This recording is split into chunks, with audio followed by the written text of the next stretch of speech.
Hello everyone, this is Prachi and you're watching efutureinsight.com जिथे आपण शिकतो इंग्लिश आपल्या मातृभाषेतून. Welcome back to 30 day English speaking challenge. आणि आज आपल्या 30 डे स्पीकिंग चॅलेंजचा 5वा दिवस आहे. So first of all congratulations की तुम्ही 5 दिवस कंप्लीट केले आहेत. जे आज पहिल्यांदा हा व्हिडिओ बघतायत आणि आधीचे व्हिडिओज जर बघितले नसतील तर डिस्क्रिप्शन मध्ये लिंक दिली आहे. तुम्ही सगळे पार्ट स्टेप बाय स्टेप बघा म्हणजे तुमची पूर्णपणे प्रॅक्टिस होईल. या पद्धतीने तुम्हाला चार्ट करायचा आहे आणि त्यामध्ये रोज तुम्ही प्रत्येक व्हिडिओ 2-3 वेळेला बघायचा आहे. बघून झाल्यानंतर चार्टवर टिक करायची आहे आणि मगच झोपायचं आहे.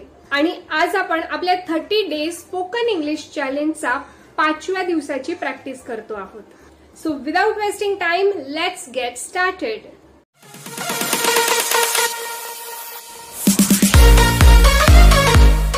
आता आपण पाहणार आहोत 30 days English speaking challenge day 5.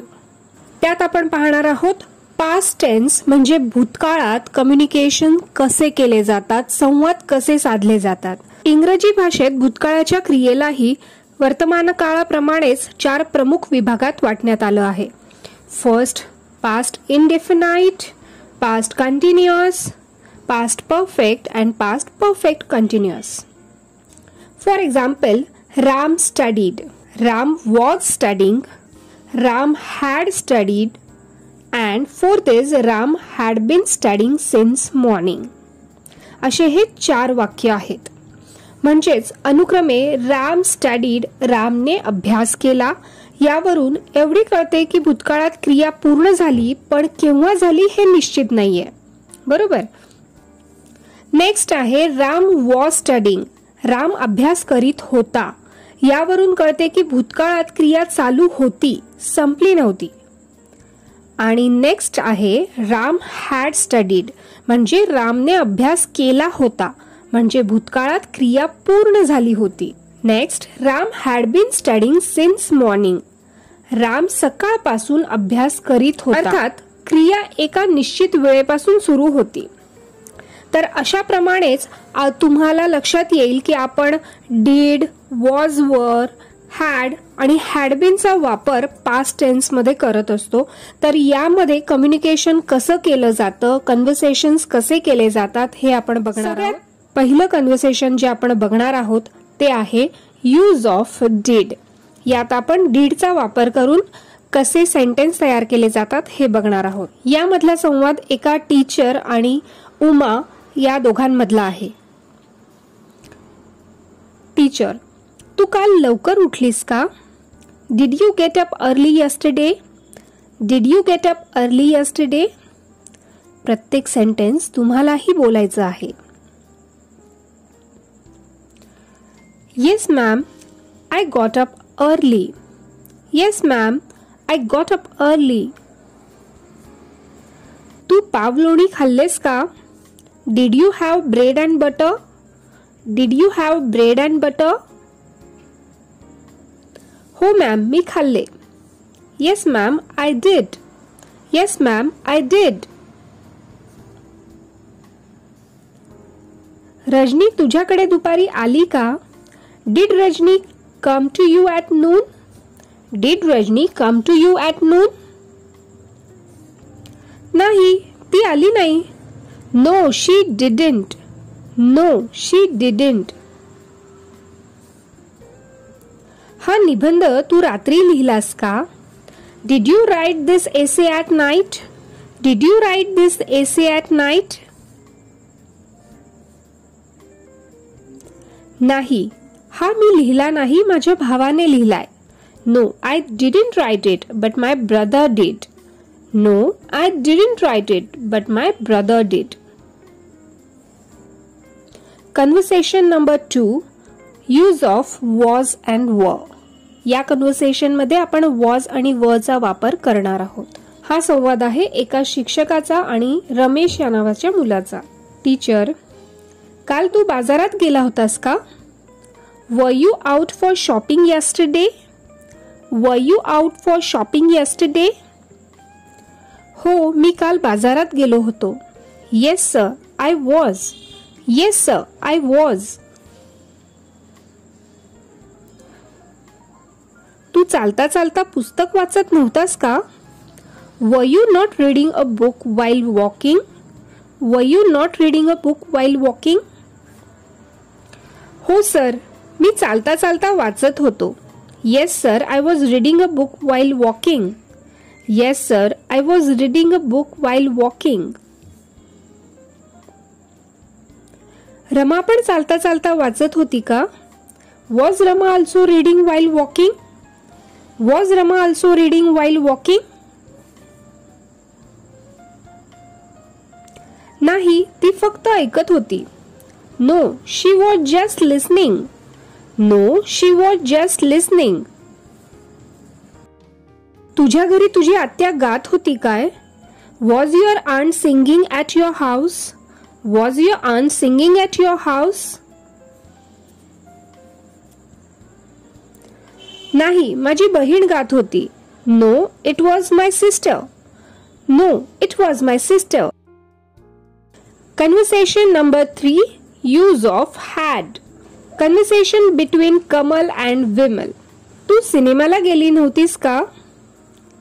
Had you not gone to the cinema? Had you not gone to the cinema? नाही, मी सिनेमाला गेले नव्हते. No, I had not.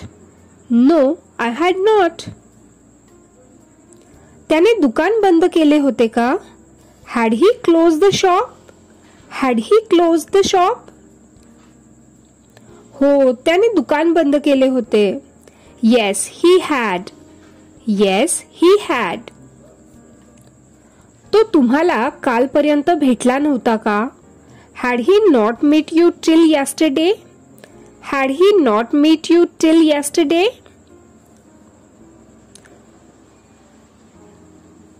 नाही, मला तो कालपर्यंत भेटला नव्हता.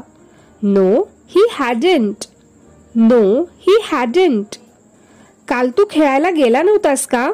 Had you not gone to play yesterday? Had you not gone to play yesterday? नाही, काल मी खेळायला गेलो नव्हतो. No, I had not gone to play yesterday.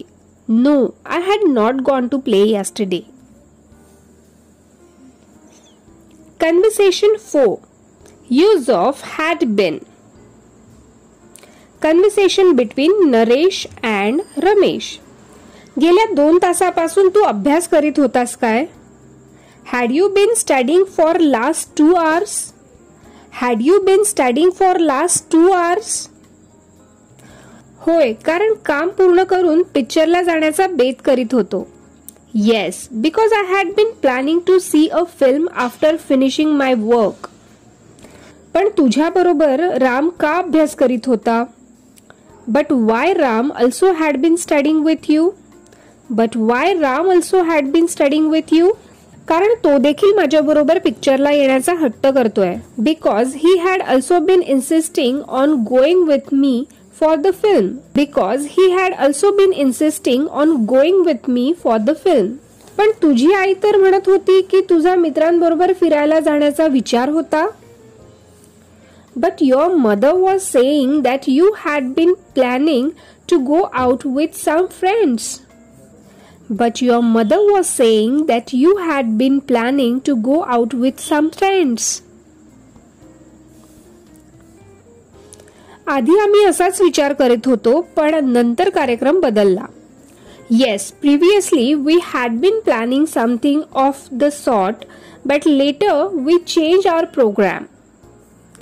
Yes, previously we had been planning something of the sort, but later we changed our program. अशा प्रकारे आपण इथे सगळे कन्व्हर्सेशन बघितले आहेत. आय होप तुमच्या लक्षात आलं असेल. पास्ट इंडेफिनाइट मध्ये डिड, पास्ट कंटिन्युअस मध्ये वॉज, वर आणि पास्ट परफेक्ट मध्ये हॅड ही सहाय्यक क्रियापदे लावतात. नंतर नकारात्मक म्हणजेच निगेटिव्ह वाक्यात नॉट लावतात.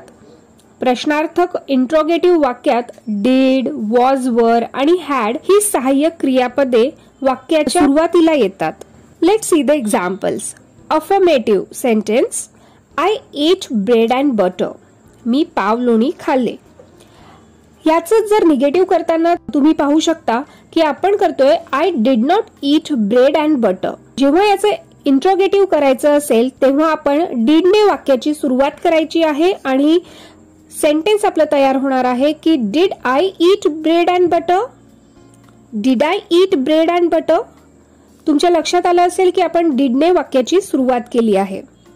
Let's see the next example. You were reading a book. तू पुस्तक वाचत होतास.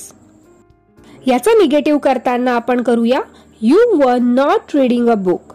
आणि इंट्रोगेटिव्ह करताना आपण वरने वाक्याची सुरुवात करायची आहे. म्हणजे आपलं सेंटेन्स होणार आहे were you reading a book. Were you reading a book. एक लास्ट एक्झाम्पल अजून आपण बघूया अफर्मेटिव्हचं. You had read a book. तू पुस्तक वाचले होतेस. याचं निगेटिव्ह करताना होईल you had not read a book. आणि इंट्रोगेटिव्ह करताना होईल had you read a book. I hope अशा प्रकारे तुम्हाला आता पास्ट टेन्सने क्वेश्चन्स कसे विचारायचे, अफर्मेटिव्ह, निगेटिव्ह, इंट्रोगेटिव्ह हे सगळे वाक्य कळाले असतील आणि त्याचा रेग्युलर कन्व्हर्सेशन मध्ये उपयोग कसा करायचा हे सुद्धा लक्षात आलं असेल. तेव्हा याची वारंवार प्रॅक्टिस करा. कमेंटमध्ये लिहा की तुम्हाला ही सिरीज कशी वाटते आहे, म्हणजे मी याचे पुढचे भाग त्याप्रमाणे करू शकते.